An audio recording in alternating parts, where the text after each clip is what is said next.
بعض لوگ حدیث پڑھتے ہیں کہ وہ قربانی کا گوشت تو اتنے دن نہیں رکھنا چاہیے، 3 دن سے زیادہ، تو وہ حدیث منسوخ ہے۔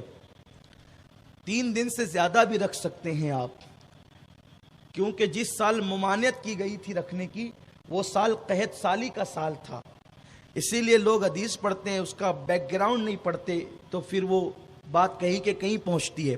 حدیث کا بیک گراؤنڈ بھی آپ کے سامنے ہونا چاہیے، اس کو پس منظر کہتے ہیں، پس منظر، پیش منظر، اس کو سامنے رکھو تب حدیث سمجھ میں آئے گی۔ ایسے نہیں سعودی ریٹرن ہو کر کے آپ حدیث نہیں سمجھ سکتے۔ وہ حدیث سمجھنے کے لیے مصطفیٰ جان رحمت کی نالین کی خیرات چاہیے۔ اور دیکھیں نا، اتنے بڑے محدث اور اتنے بڑے فقیہ تھے عبداللہ ابن مسعود۔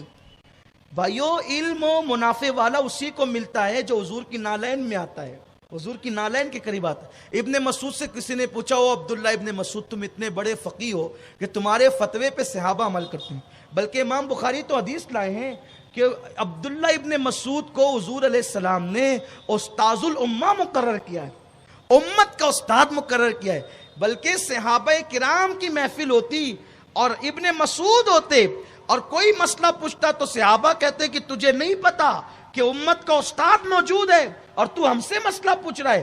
بلکہ مولا علی نے خود ایک مرتبہ فرمایا کہ لوگوں، جب عبداللہ ابن مسعود موجود رہا کرے تو اس کی موجودگی میں کسی اور سے مسئلہ مت پوچھا کرو۔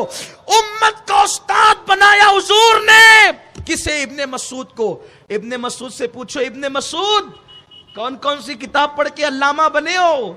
عبداللہ ابن مسعود کہتے ہیں، میں تو چوڑی چوڑی آستین کے کپڑے سلاتا تھا اور حضور کے پیچھے پیچھے گھومتا رہتا تھا۔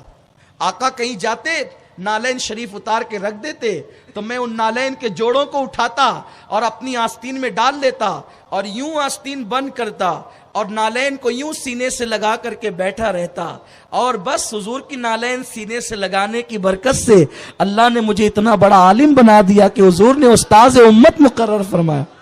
علم یوں آتے ہیں۔ کون سے علوم؟